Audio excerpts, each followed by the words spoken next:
Pengertian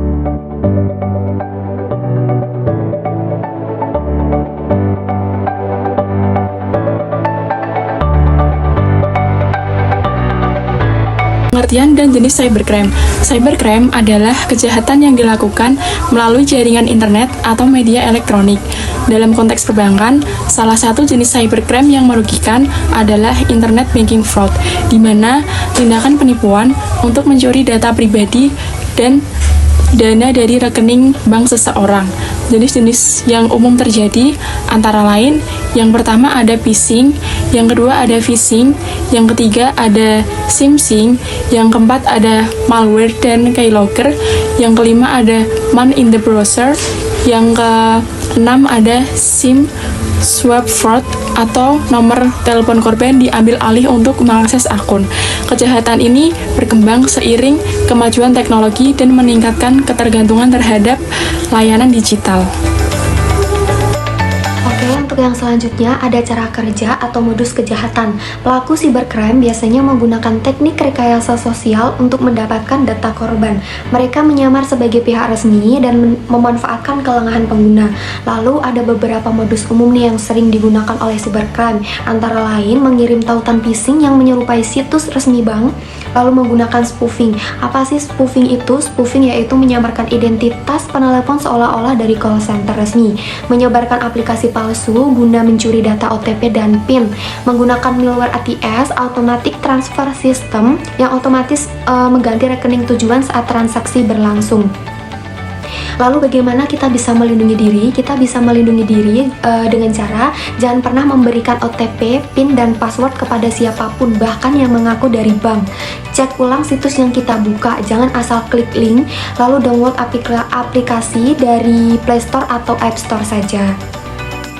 Nah, yang selanjutnya yaitu tentang contoh-contoh kasus ya guys. Jadi di era digital saat ini banyak kejahatan cyber yang mengincar nasabah ke bank.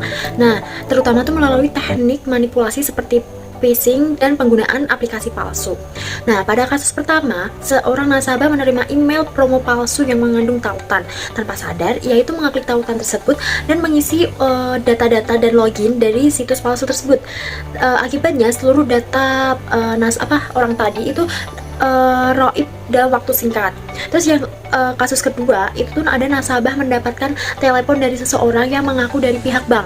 Nah, pelaku meminta korban menyebutkan kode OTP dengan alasan tertentu. Tanpa disadari, kode OTP itu ternyata digunakan untuk mengakses dan menguras rekeningnya, dan itu sangat berbahaya ya. Lalu ada kasus yang ketiga, yaitu ada aplikasi mobile banking palsu yang disebarkan lewat grup WhatsApp. Nah, setelah korban menginstal aplikasi itu langsung membaca SMS yang berisi OTP dan langsung mencuri saldo rekening. Nah, di sisi kanan gambar itu terlihat dari bagaimana teknik kejahatan ini dijalankan, mulai dari phishing atau situs palsu, ATS malware yang menyusup ke aplikasi asli, hingga web banking aplikasi yang meniru tampilan aplikasi bank. Semua ini jadi pengingat pentingnya berhati-hati untuk terhadap pesan, telepon, ataupun aplikasi yang mencurigakan. Selanjutnya ada apa aja sih dampak dari internet banking fraud terhadap sektor keuangan? Nah, yang pertama itu ada bagi nasabah sendiri, mereka akan kehilangan dana dan tentunya bank harus ganti rugi atas kejadian tersebut. Dan untuk bank sendiri tentunya mereka akan mengalami kerugian reputasi atau hilangnya kepercayaan nasabah terhadap bank tersebut. Nah, dampak sistematiknya itu menurut BIS tahun 2023, apabila fraud digital ini tidak ditangani dengan serius, maka akan mengganggu stabilitas sistem keuangan secara keseluruhan, dan kurangnya data global dan standar keamanan antar negara menjadi tantangan besar dalam penanggulangannya. Lalu yang selanjutnya ada upaya global mengatasi resiko internet banking fraud. Berbagai inisiatif yang dapat dilakukan, yaitu yang pertama edukasi publik, yang kedua pedoman autentikasi, lalu yang terakhir yaitu pengawasan manajemen risiko hingga kolaborasi lintas lembaga. Semua pihak tersebut termasuk nasabah yang harus dilibatkan. BIS dan FATF juga mendorong kerjasama internasional, penguatan perlindungan data, serta regulasi sistem keuangan berbasis teknologi. Perhatian khusus diberikan pada peran bank dalam menjaga keamanan ekosistem digital. Yang selanjutnya ada solusi dan langkah pencegahan. Dari sisi teknologi ada 3, yaitu yang pertama, gunakan verifikasi 2 langkah atau OTP dan biometrik. Yang kedua, manfaatkan kecerdasan buatan atau AI untuk mendeteksi transaksi tidak wajar.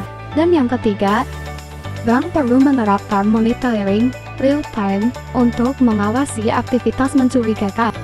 Nah, selanjutnya, dari sisi edukasi pengguna, yaitu ada 3. Yang pertama, edukasi masyarakat agar tidak pernah memberikan OTP atau PIN kepada siapapun.